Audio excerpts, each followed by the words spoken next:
नमस्कार, मी स्नेहा. आपण पाहताय साम टीव्ही धन की बात या विशेष कार्यक्रमामध्ये तुम्हा सगळ्यांचं स्वागत. शेअर मार्केटमधील इन्व्हेस्टमेंट या मार्केट रिस्कच्या अधीन आहेत आणि त्यामुळे इन्व्हेस्टमेंट करण्यापूर्वी संबंधित सर्व डॉक्युमेंट्स काळजीपूर्वक वाचा, असा सूचना आपण शेअर बाजाराच्या बाबतीत नेहमीच ऐकत असतो. किंबहुना या संदर्भातल्या ज्या जाहिराती असतात त्यासुद्धा आपल्याला अशाच सूचना ऐकू येत असतात.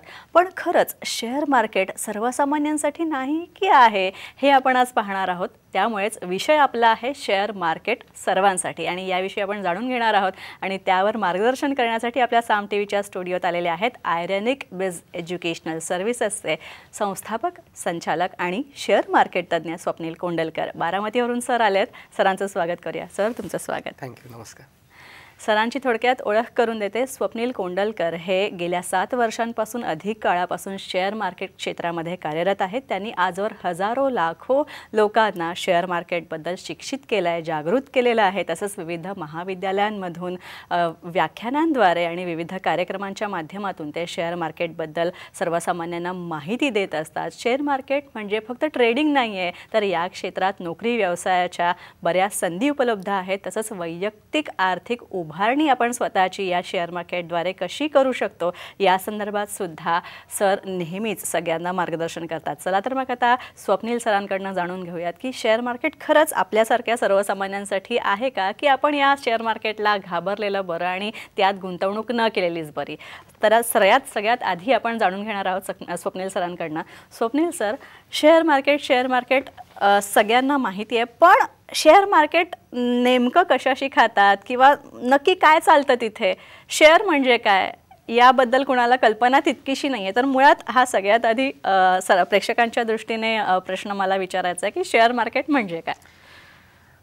आता मॅडम काय होतं माहिती आहे का, शेअर मार्केट म्हणजे काय हा प्रश्न प्रत्येक माणसाला कोविड नंतर जास्त पडलेला आहे. म्हणजे जे सगळे जॉबला जात होते लोक, काय करत होते, ते घरी बसून होते आणि मग करायचं काय, मग ऑनलाईन काहीतरी शिकूयात म्हणून शेअर मार्केट सारखे कोर्सेस लोक शिकायला लागले आणि त्यातून शेअर मार्केट कळायला लागलं. पण शेअर मार्केट सर्वसामान्यांसाठी आपण ज्यावेळी म्हणतो त्यावेळी सर्वसामान्यांसाठी काय आहे, तर शेअर मार्केट म्हणजे अशी एक गोष्ट आहे जी आपण समजा तुमच्या ग्रामीण भाषेत सांगायचं झालं तर गावाकडे तुम्ही कधीतरी बघितलं असेल बघा की अगोदर आता जे क्रेन्स पोकलेन वगैरे येतात विहीर खणण्यासाठी, त्याच्या अगोदर क्रेन्स वापरले जायचे. तर क्रेन मध्ये काय व्हायचं, ते 4-5 लोक मिळून ते क्रेन खरेदी करायचे आणि मग ते त्यांची भागीदारी व्हायची. मग तो त्यांचा शेअर झाला. म्हणजे एक क्रेन खरेदी करण्यास 5 भागीदार असतील तर 20% त्यांचा शेअर झाला आणि मग त्यातून ते जे काही उत्पन्न होईल ते वाटून घ्यायचे.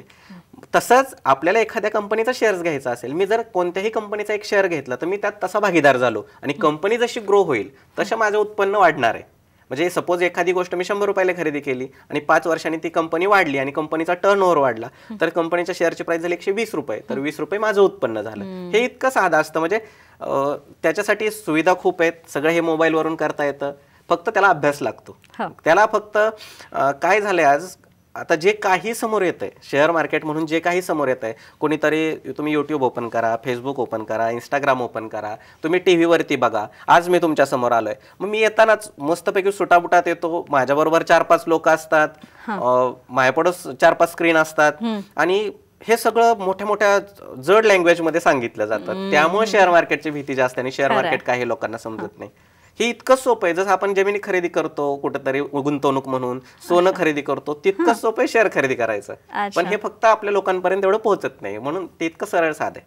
अच्छा सर, आता शेअर मार्केटमध्ये तुम्ही म्हणालात की इतकं सोपं करून तुम्ही सांगितलं शेअर मार्केटची संकल्पना, पण मुळात शेअर मार्केटचं काम कसं चालतं, ते ऑपरेशन कसं चालतं शेअर मार्केटचं?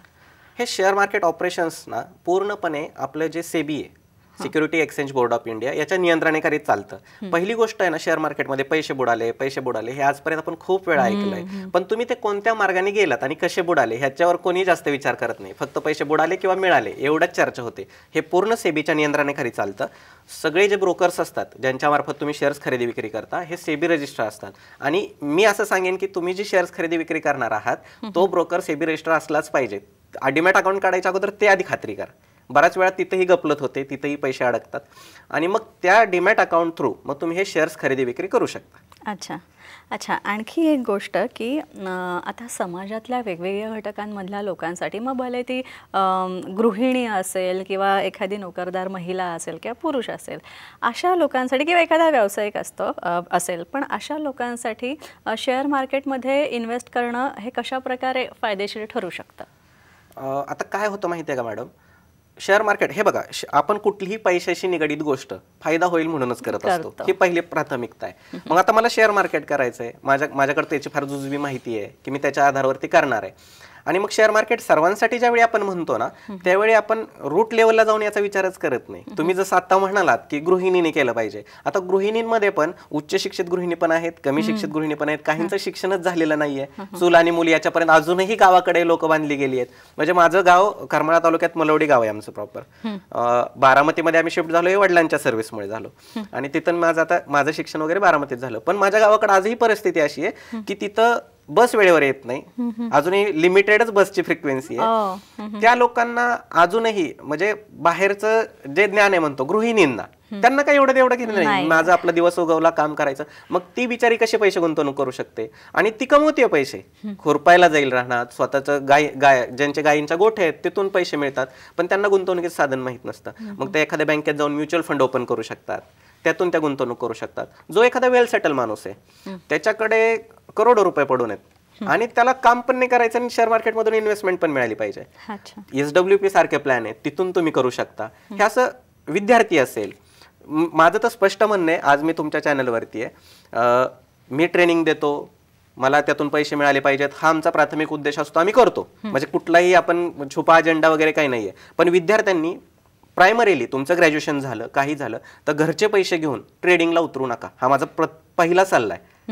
म्हणजे अगोदर घरच्यांशी हे करा. आपण मध्यमवर्गीय कुटुंबासाठी मी खास करून सांगतोय की आपली जर असलेली रक्कम म्हणजे आई वडिलांनी कमवलेली, आजोबांनी ठेवलेली, ती जर संपली, जमापुंजी जर संपली तर आपण उभं नाही राहू शकत.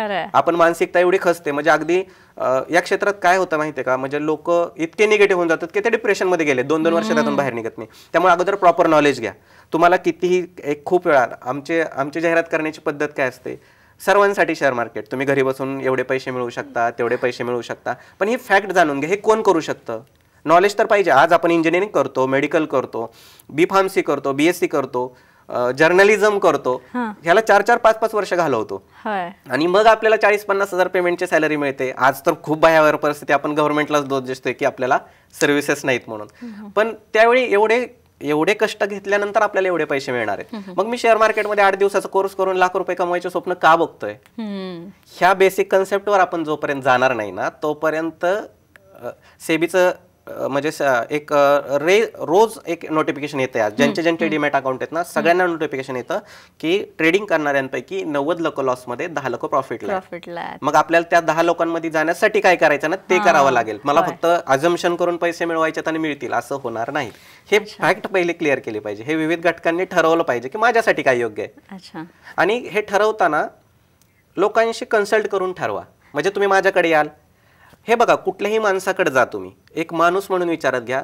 मानवी स्वभाव आहे, त्याचा ज्याच्यात जास्त फायदा ना तो माणूस सांगतो. खरं.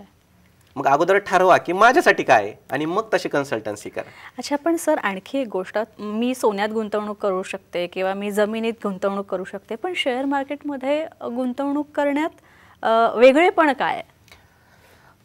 वेगळेपण असं आहे की तुम्ही आता ह्या पारंपरिक पद्धतींमधून आपण आलेलो आहे. म्हणजे ह्याच्यात खूप आर्थिक स्थित्यंतरण पण आली आहेत. म्हणजे PV नरसिंहरावांचं सरकार होतं, मी म्हणजे अगदी माझा जन्माचा काळ आहे तो, तिथपासून आत्तापर्यंत आल्यापर्यंत. मनमोहन सिंग आपले अर्थमंत्री होते ज्यावेळी आपल्यावर आर्थिक आणीबाणीचं संकट होतं 1992 ते 93 मध्ये. त्यानंतर .com बबल असेल, त्यानंतर सत्यम कम्प्युटर्सचा जो एक काय चालू होता तो असेल, त्याच्यानंतर आपला मुंबईवर दहशतवादी हल्ला झाला असेल तो असेल. ह्या सगळ्या याच्यातून जात असताना स्थित्यंतर आली आणि जशा प्राइजेस पडल्या तशा प्राइजेस वाढल्या. मग त्या जमिनी असतील, सोनं असेल किंवा शेअर्स असेल. मग मला फक्त एवढंच बघायचंय की आज माझ्याकडे 100 रुपये आहेत आणि आज मार्केटची परिस्थिती काय, एवढा अभ्यास तर मला करावा लागेल. आणि मग मला वाटतं की आज माझ्याकडे 100 रुपये आहेत आणि मी सोन्यात गुंतवले तर मला जास्त फायदा होईल, तर बेटर ऑप्शन तुम्ही सोन्यालाच जा.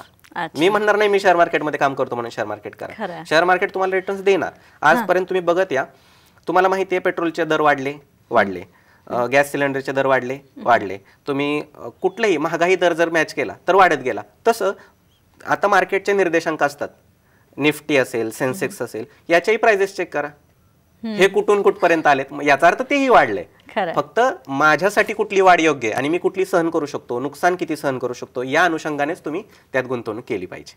नक्कीच. तर पाहिलं की शेअर मार्केट आता वाटू लागले ना तुम्हाला की शेअर मार्केट हे सर्वसामान्यांसाठी आहे, तुमच्या माझ्यासाठी पण आहे आणि इथे आपण जर गुंतवणूक करायची असेल तर त्याचा थोडाफार अभ्यास केला पाहिजे आणि नंतरच शेअर मार्केटमध्ये गुंतवणुकीचे विविध पर्याय शोधले पाहिजेत. आणखी आपण जाणून घेणार आहोत, मात्र त्याआधी एक छोटासा ब्रेक.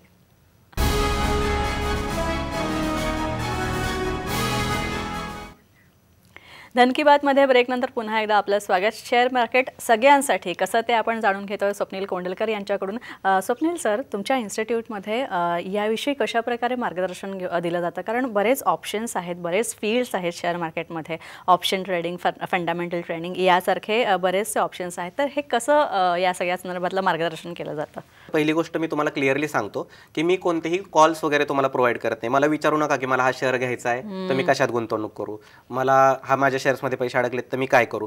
सेबी कोणत्याही अशा गोष्टींना प्रोत्साहित करत नाही, ही गोष्ट तुम्ही लक्षात घ्या. आणि माझे जे मित्र यामध्ये काम करतायत, जे शेअर मार्केटवर टेलिग्रामच्या माध्यमातून म्हणा, ह्या माध्यमातून असे कॉल्स वगैरे देण्याचा प्रयत्न करतात, त्यांना माझी विनंती आहे, जर तुम्ही अशा गोष्टीमध्ये सापडलात तर जास्त नुकसान होऊ शकतं.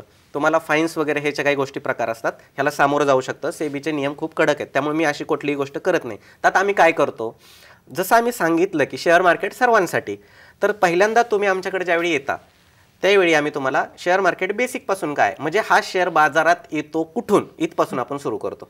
तुम्ही कितीही शिकलेले असा, काही असा, पहिली गोष्ट बाजारात शेअर येतो कसा, येतो कुठून. बरं, तर तो येतोय तर मग मी तिथं बेसिकपणे त्याची काय काय माहिती गोळा केली पाहिजे, IPOs काय असतात, म्युच्युअल फंड काय असतात, त्याचा अभ्यास कसा करायचा. बऱ्याचशा वेळा काय होतं, IPO म्हणजे अव्हेन्यू सुपरमार्टचा IPO ज्यावेळी बाजारात आला त्यावेळेपासून IPOची एवढी क्रेज लोकांमध्ये निर्माण झाली आहे की सगळेजण उठसूट IPOला अप्लाय करू, पण त्याचे काही स्टडी पॉईंट्स असतात.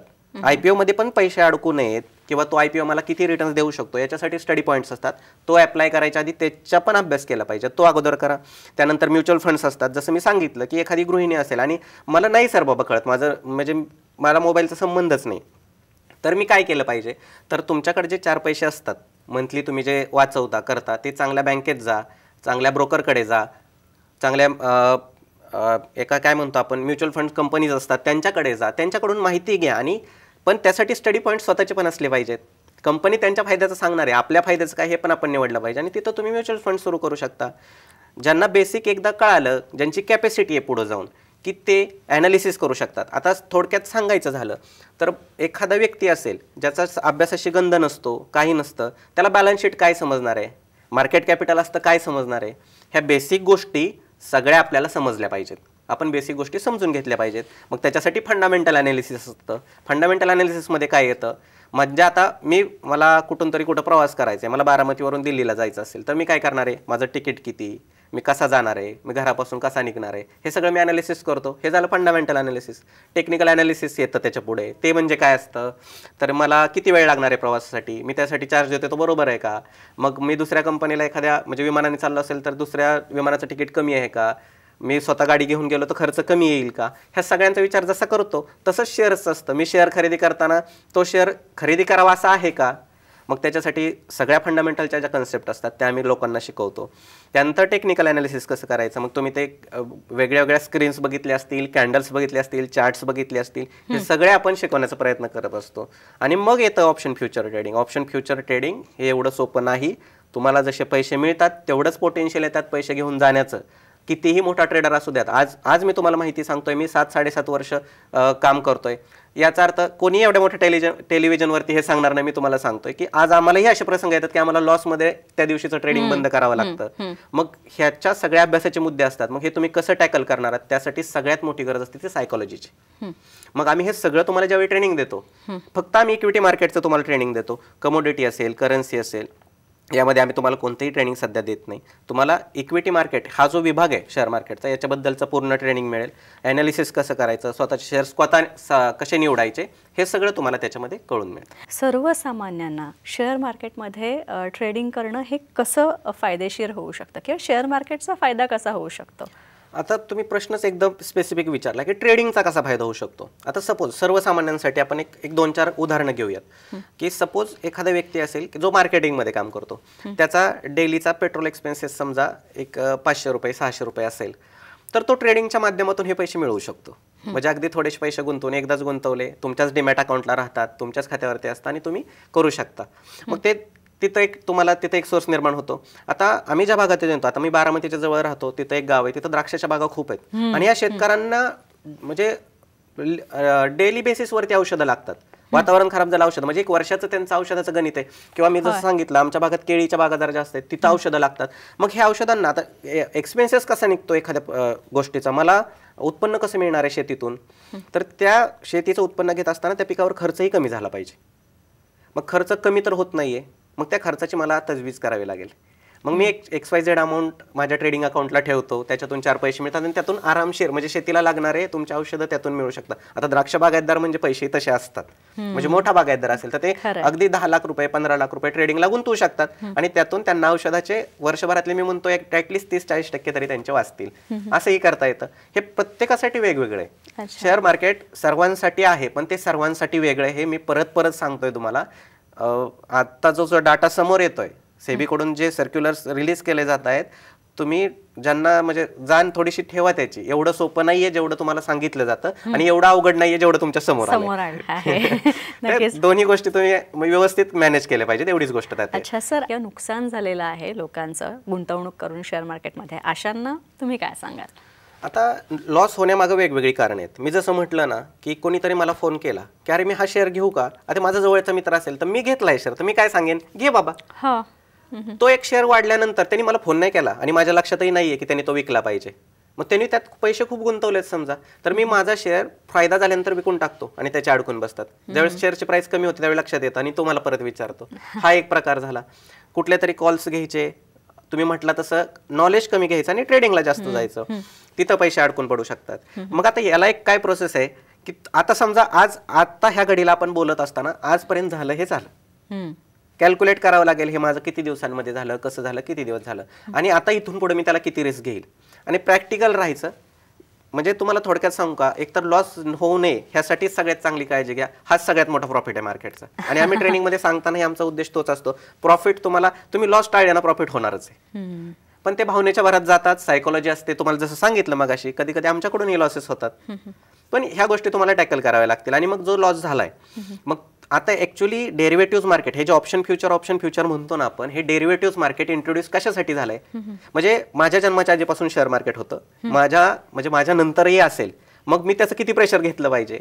लोकांनी ह्याला प्रायमरी करिअर ठरवून घेतलेलं आहे आणि त्याच्यामुळं लॉस जास्त केलेत. किंवा मग कोणाकडे तरी पैसे द्या, कुठल्या तरी कंपन्या काहीतरी सांगतात एवढे रिटर्न्स देऊ, मग पैसे द्या आणि मग लॉस होतो. फक्त ते लोक काय म्हणतात मग की आमचं शेअर मार्केटमध्ये झालंय. असं नाहीये. शेअर मार्केट लॉसमुळे जेवढं बदनाम झालंय असं नाहीये. म्हणजे त्यामुळे तुमचा जो लॉस झालाय ना, ऍक्च्युली इव्हॅल्युएट करा अगोदर की हा का झालाय आणि नंतरच ठरवा की हा लॉस कसा आहे आणि मग आपल्याला ते रिकवर सहज करता येतं. काही गोष्ट मोठी नाहीये. लोकांचा हाही प्रश्न असतो की अरे कसं, मी जर अमुक एक रक्कम गुंतवली आहे तर मग त्याच्या दुप्पट तिप्पट मला कसं मिळू शकेल, हे गणित सर सांगा जरा. मी तुम्हाला खूप चांगलं उदाहरण सांगतो समजून. खूप चर्चा आहे विप्रोच्या शेअर्सची. 1990 मध्ये तुम्ही 10,000-20,000 रुपये गुंतवले असते तर आज त्याचे करोडो रुपये झाले आणि आहेत, फॅक्ट आहे, झालेत लोकांचे. त्यावेळी सर्टिफिकेट फॉर्म मध्ये ट्रेडिंग व्हायचं. पण मग ह्याचा विचार करत असताना 1990 ते 2023 ह्याचा विचार कोणीच करत नाहीये. टाइम स्पॅन किती गेलाय. त्यामुळे गुंतवणूक पैसे होतात, तुम्हाला थांबायची कॅपॅसिटी पाहिजे. आज आपली सगळ्यात मोठा लॉसेसचं किंवा आपली गुंतवणूक वाढण्याचं कारण हे आहे की पेशन्स नाहीयेत. तरुण मुलांमध्ये आज मी तुम्हाला खरंच सांगतो की आता मार्केट खूप ओलेटेल असतं. 1-2 लाख रुपये लावतात आणि लकीली 5-7 लाख रुपये 8 लाख रुपये प्रॉफिट होऊन जातं. मग आम्हाला लाल किंवा काळ्या कलरची स्विफ्ट गाडी हवी असते, आयफोन्स हवे असतात आणि मग इथे एक्सपेन्सेस वाढले की ते कंटिन्यू नसतं मॅडम. म्हणजे रोज प्रॉफिट असं जर एखादा म्हणत असेल ना की मी मार्केटमध्ये रोज प्रॉफिटच मिळवतो, म्हणजे त्याच्यासारखा देव माणूस कुठंच नाही मग तो, किंवा मग तो खोटं बोलतोय. ह्या दोनच गोष्टी आहेत. मग हे करत असताना आपण सगळ्यात मोठी पहिल्यांदा काळजी तीच घ्यायची की एक्सपेन्सेस अनावश्यक टाळायचे तिथं, आणि मग ते तुम्हाला फायदेशीर ठरणार आहे. मग तुम्ही त्यात बेसिक शिकलं पाहिजे. मग हे कसे मिळतात पैसे, जर एखादा मी शेअर्स घेतला तर त्याच्या मागे डिव्हिडंड असतात, बोनस असतात, तो शेअर स्प्लिट होतो, तसे पैसे वाढतात. म्हणजे मी 2 रुपयाचा घेतला तो 2000 होईल, असंही झालंय लोकांच्या बाबतीत, शेअर्स झालेलं आहे. पण सेकंडरी मार्केटचा तो पैसा तो खरा आहे. म्हणजे आमच्या बारामतीत अशी खूप उदाहरणं आहेत. आता मी खरं तर मी या क्षेत्रात ज्यांच्यामुळे आहे त्यांचं नाव घ्यायचं मला आता परमिशन नाही आणि टेलिव्हिजनवरती त्याच्यामुळे मी घेत नाही त्यांच्या सिक्युरिटी रिझन्ससाठी. पण त्या व्यक्तीला डिव्हिडंडचेच 15-20 लाख रुपये वार्षिक येतात. आज वार्षिक पॅकेज आहेत लोकांचे तेवढे, पण त्यासाठी त्यांनी 15-20 वर्ष तेवढा काळ घालवलेला आहे. खरं. मग हा सगळा विचारात घ्यायचा असतो पिरियड. आणि पैसे म्हणून होतात. अच्छा. शेअर मार्केटमध्ये पैसे होतात का? तर होतात. अच्छा. पण मग मी कुठं कमी पडतोय? आणि हे 90% लोकांच्या चुका आहेत, मार्केटच्या नाहीत. हे फॅक्ट आहे. ते खूप सोपं आहे, खूप लोकांनी अवघड केलं. अगदी तरुण आणि जे बिझनेस मॅन आहेत किंवा अगदी गृहिणी पण आता या फील्डमध्ये उतरलेल्या आहेत, त्यांना सुद्धा शेअर मार्केटमध्ये गुंतवणूक करायची, तिथनं फायदा कमवायचा आहे, नफा कमवायचा आहे, पैसे कमवायचे आहेत. पण हे सगळं असताना भारतातलं शेअर मार्केटचं भविष्य याबद्दल काय सांगाल तुम्ही थोडक्यात? मला आता भारतातलं शेअर मार्केटचं भविष्य हे याच्यावर भाष्य करताना म्हणजे मला एक गोष्ट आवर्जून सांगायची आहे की 7-8 वर्षाचा एक्सपिरियन्स आहे माझा. याच्यावरती मी जे मार्केटच माझ्यापेक्षा जास्त मोठं आहे त्याचं भवितव्य नाही सांगू शकत. पण आपण जर यात काम करणार असू तर ह्याचं भवितव्य नक्कीच ब्राईट आहे. म्हणजे तुम्ही म्हटलात की कॉलेज जाणारे मुलं असतील, मुली असतील, गृहिणी असतील, हे खूप याच्यात पडतायत. फक्त अभ्यास पूर्ण पडा, याच्यात नुकसान होणारच नाही. म्हणजे अगदीच ठरवून आपणच करायचं असा विषय नाहीये, पण नुकसान नाही होणार तुम्ही काळजीपूर्वक याच्यात करत राहिलात की. आता एवढंच करा, ज्याच्याकडे तुम्ही बघायला जाल की त्याचं प्रॉफिट किंवा त्याचं राहणीमान बघून तुम्ही शेअर मार्केटमध्ये येऊ नका. म्हणजे तुम्ही आज आमच्या इंस्टाग्राम चॅनलला किंवा युट्यूबला व्हिजिट करा, तुम्हाला माझा प्रवास मग अगदी 2020 पासूनचा तिथं दिसेल. पण आम्ही तिथं सुद्धा कुठलंही म्हणजे तुम्हाला आम्ही फ्रीमध्ये देतोय असं करा तसं करा, तुम्हाला तिथं कुठंही काही दिसणार नाही. जे लोक अप्रोच होतात, मागच्या वर्षीच काम अजून माझं संपलेलं नाही, त्या लोकांचंच ट्रेनिंग संपत नाही. ह्या गोष्टी असल्यामुळं तुम्ही फक्त जाताना त्या लोकांचं म्हणजे आज मला 1 लाख रुपये प्रॉफिट झाला तर त्यात तुम्हाला काय फायदा आहे? म्हणजे वैयक्तिक मॅडम तुम्हाला काय फायदा आहे? काहीच नाही ना. तुमचा पोर्टफोलिओ कसा तसा ग्रो होऊ शकतो हे बघा. ते सगळ्या गोष्टी पाहून जाऊ नका, एवढंच मला सांगायचं आहे. मग त्यामुळे तुम्हाला नुकसान होणार नाही. पेशन्स ठेवा, प्रॉपर अभ्यास करा. आणि जसं नोकरी आपण 30-35 वर्ष करतो तसं ॲटलिस्ट 10-12 वर्षांचा पोर्टफोलिओ मॅनेजमेंटचं प्लॅनिंग करा. जरी ठराविक त्या काळापुरता नुकसान होतं, लॉस होतो, भरूनही निघतो. क्षेत्र सोडू नका, अभ्यास ठेवा आणि पेशन्स ठेवा. अभ्यास करा काय मार्केटमध्ये परिस्थिती आहे शेअर मार्केटमध्ये त्याचा, आणि नंतरच पुढे जा. आणि सगळ्यात महत्त्वाचं म्हणजे योग्य व्यक्तीचा, योग्य तज्ज्ञांचा, जे शेअर मार्केटमध्ये तज्ज्ञ आहेत त्यांचा सल्ला घ्या. सर तुम्ही इथे आला त्यासाठी खूप खूप आभार तुमचे. खूप सुंदर तुम्ही अतिशय सोप्या शब्दात शेअर मार्केटबद्दल माहिती दिलीत. धन्यवाद त्यासाठी. यानंतर धन की बातमध्ये इथेच थांबतोय. नमस्कार.